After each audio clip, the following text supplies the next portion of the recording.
All right, exciting stuff. So what are we doing today? We're going to find antiderivatives. So last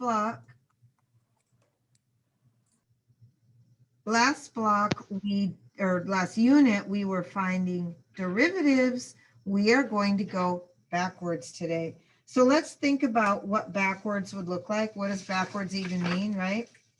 So if I gave you, I'm just going to kind of go up here and right in the middle of nowhere. If I gave you this, and I asked you to find the derivative, what would you do? Tell me what you would do first. Multiply. And then what?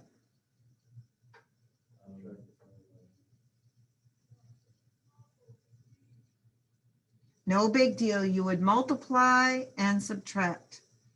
So if you were going to multiply and then subtract, what do you think you would do if you wanted to go backward? Completely backward. Of course. So now today we're going to add and divide.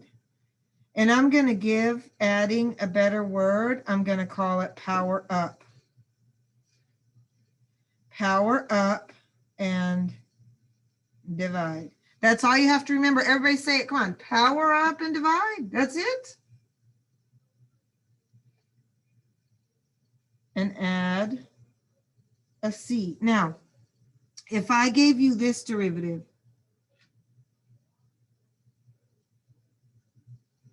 what would be the derivative of that?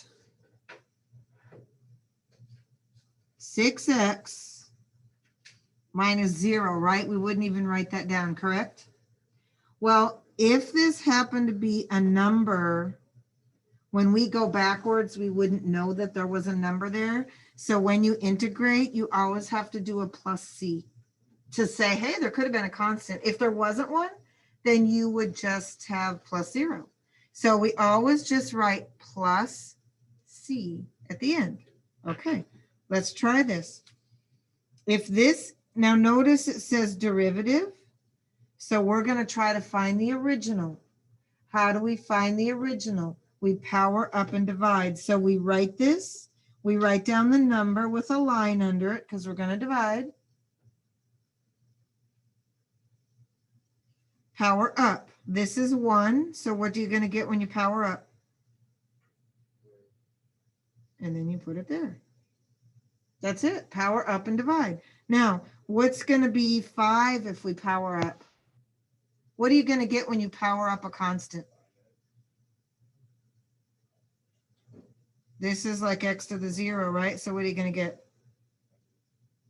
So keep that in mind. If you have a number and you're finding the antiderivative, you just add an x on. That's not bad, right? Okay. Does that make sense? So what you see here, this is the derivative. The derivative will always be in here, and then you've got your integral. And when you integrate, you find the antiderivative. Notice the dx comes off because integrating removes the rate. Power up, divide, add z. All right, let's practice. We just got to practice. Now I have ink on my hand. Okay. What is the antiderivative of 3? 3x plus what? C. What's the antiderivative of 9? What is it?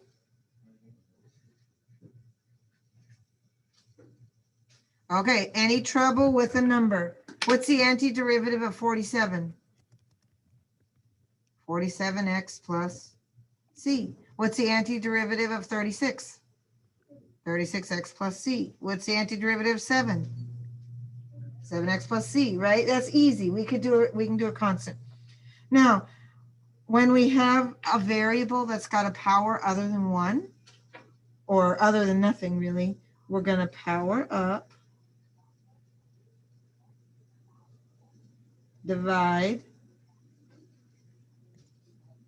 add, C. Very easy, right? So you're going to write down, what number is in front of this X right now? A 1. So you're going to write that number down with the division bar and put the letter, the variable. Now we're going to up. What's 3 plus 1? So we put a 4 here, which means a 4 goes here. And add your C. That's it. That's not bad, is it? Let's try this one. What are we going to do? There's a 1 there and an X. Now, 5 plus 1. 5 plus 1? Plus. I think about it like taking my vitamin C, right?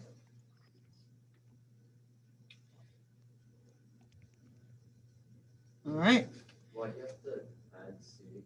Because if in the given, this is the derivative, that what we're looking at is the derivative.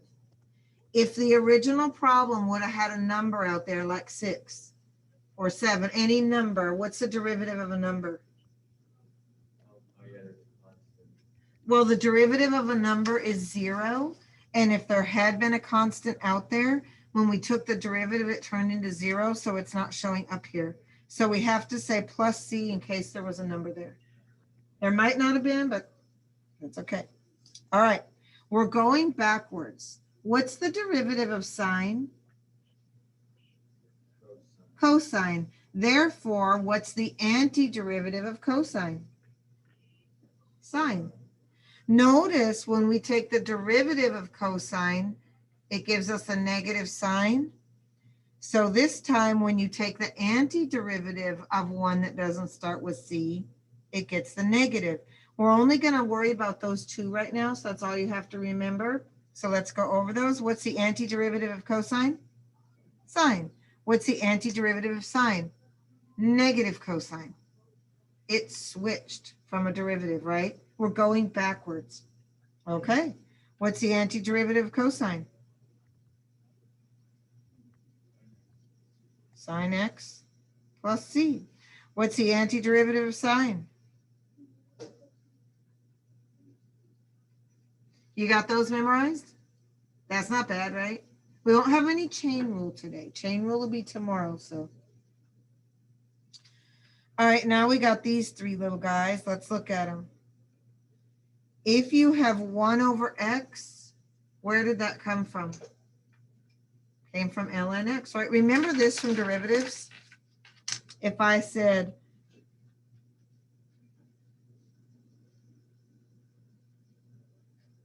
what was the derivative of ln x? 1 over x.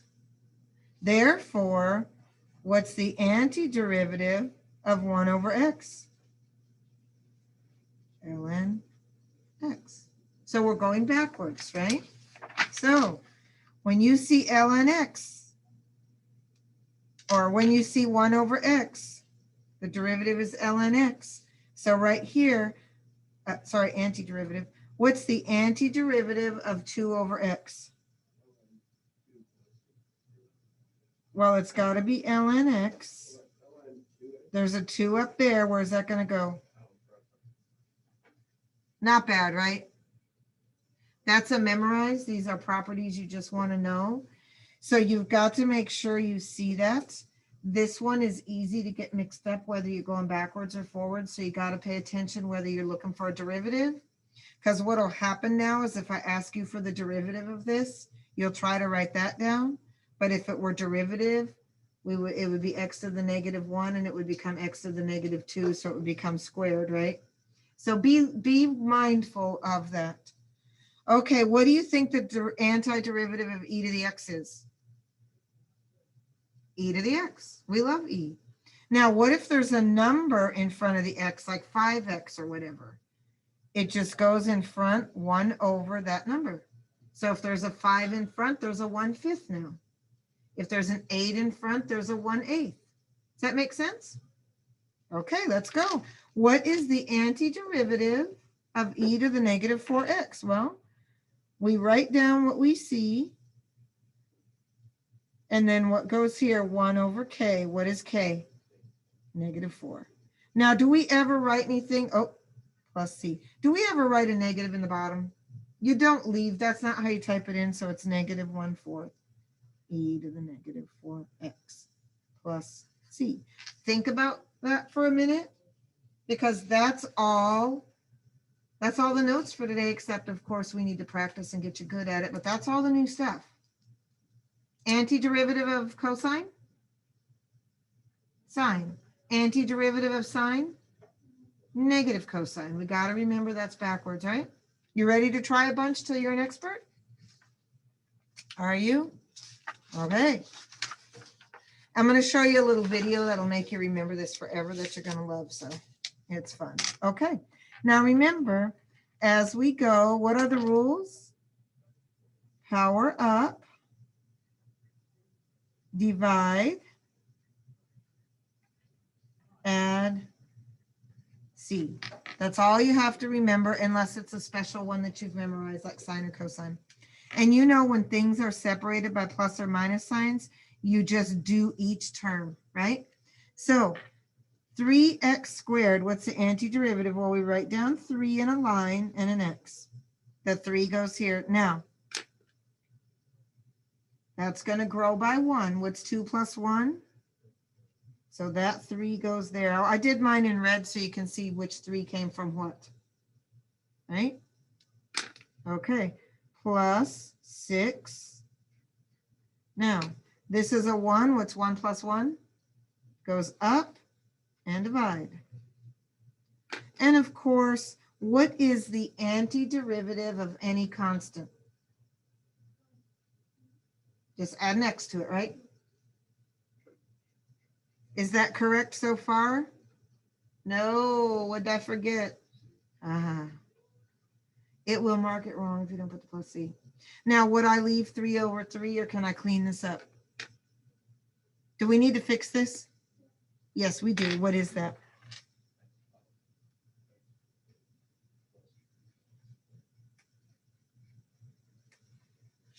If you can fix it, go ahead and fix it. Move that up a little so I can.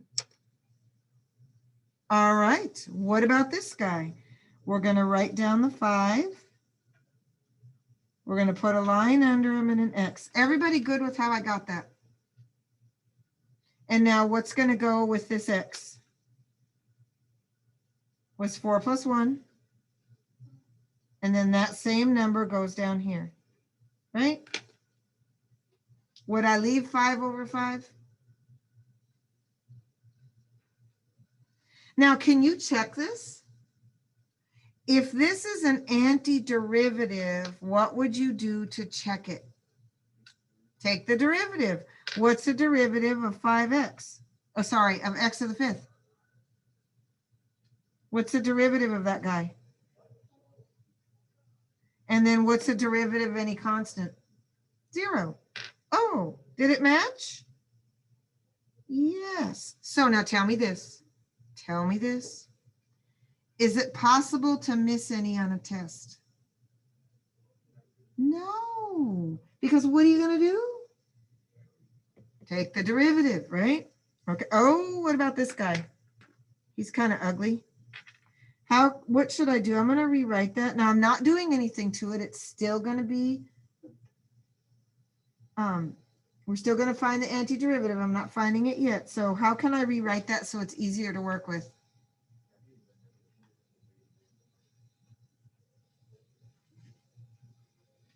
Now we're ready to find the antiderivative. So we're going to power up and divide. So what number is next to this x? What number is here right now? 1. So I'm going to take that number and put it here. Now, what's up 1 from negative 4? Right? Now I won't leave that how it is. How will I actually rewrite that? Negative 1/3. This is x to the negative 3, so where does it really belong? This is a better answer. This isn't wrong. This looks better to me. I think Delta Math will allow you to type it in either way. All right, y'all. What do we do on number 4? Rewrite it first, right? As you do more, you'll get fast at these. But for right now, let's write it like this. What does this symbol mean? What does it tell me I'm going to do? I'm going to integrate. When I integrate, I find the antiderivative. Because what is this piece right here? Since it's got a dx next to it, what is that thing? It's a derivative, right? Somebody already took the derivative, they got this, and by this symbol, they're telling you to go back and find the original problem. That's what they're saying to you in math lingo. Okay, so there's a 1 right there, so I'm going to put a 1 and an x. Now, up 1 from 1/2. What's 1/2 plus 1? 3/2, right?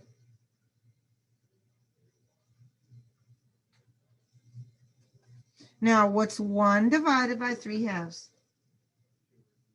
2/3. You will get fast at these. You're going to divide a bunch of little fractions like that. They're not hard. All right. The antiderivative of 2 sine x. Who's got it? Come on. -2 plus c. Excellent work. Excellent work. Okay, what about this one? What's the antiderivative of cosine? No, just sine. Remember they're backwards. What is the antiderivative of x squared? From squared, we go to,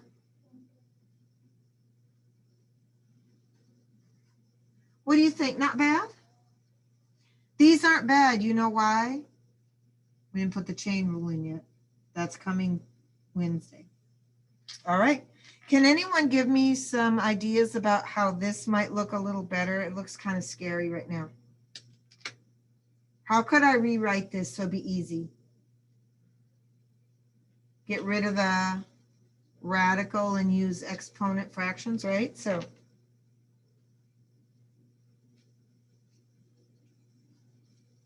what is this one going to be? Now, I didn't find the antiderivative yet. All I did was rewrite it so it's easy for me to power up and divide. Now, after you do a million of them, you may not have to do this, and you may just know the answer of that because you're like, oh, I know that what that's the derivative of. You'll get fast. You don't have to get fast. You have a system. So let's power up. Put 1 and x plus 1 and my x. Now, power up. What's 1/2 plus 1? 3/2. So I divide by 3/2. What's -1/2 plus 1? 1/2. So I divide by 1/2. Now I don't want to leave those like that. What's a better way to write 1 divided by 3/2?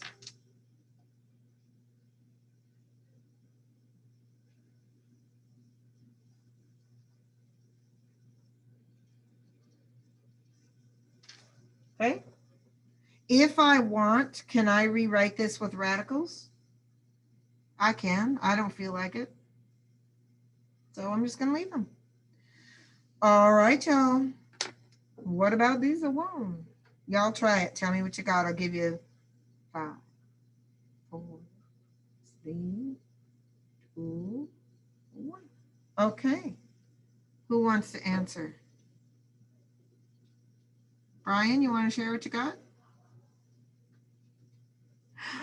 Big eyes. That's so scary when I call on names, right? You got the first one. What's the antiderivative of negative e to the x? Same thing. And I think, who's got the next one? Come on, Mr. 3 what? right? And who's got, what's the antiderivative of cosine?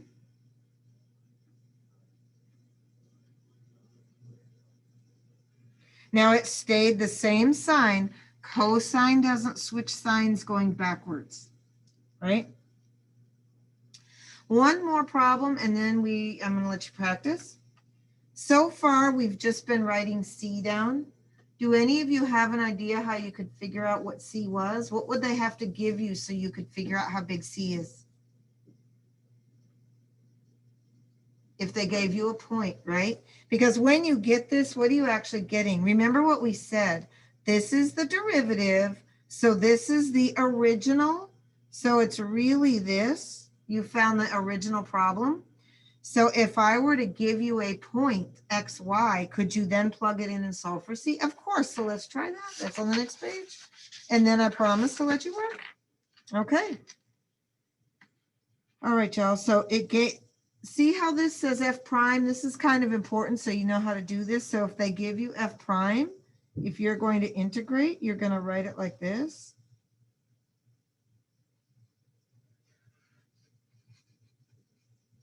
Right? So integrate that. What do we do? 3, right? What's going to go right there underneath that 3? 2. And what's going to be 5x when you integrate it?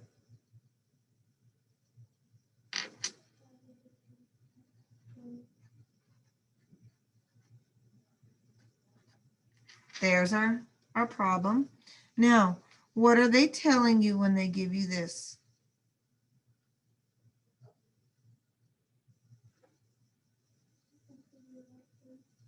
They're giving you the 0.03. Can we say this?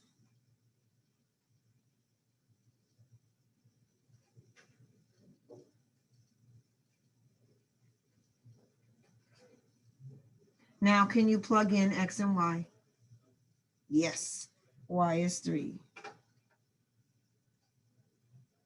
Whoops. I started to get ahead of myself. 3 halves e to the 0 plus 5 halves times 0 plus c. What is e to the 0? 1. Anything to the 0 is 1, except for 0. So we have 3 halves. That's 0 plus c. So what is 3 minus 3 halves? Right? That's like saying 3 equals 1.5 plus c. So what does c equal? 1.5. So there's your technique, right? Did I leave these in your notes, these problems right here? Okay. We don't need to do all those. I'll do them if you want me to, but I do want one more. What do you do with something like that?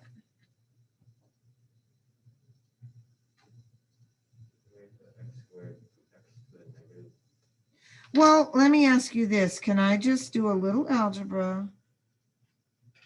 This comes up a lot.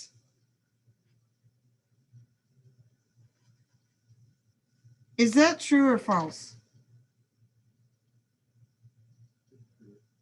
Is that true? So as long as I just have one term down here, now that wouldn't be like if it was x squared plus 4. Then we got a different thing going on. But if this is just a monomial, just x squared, x cubed, can I rewrite it like that?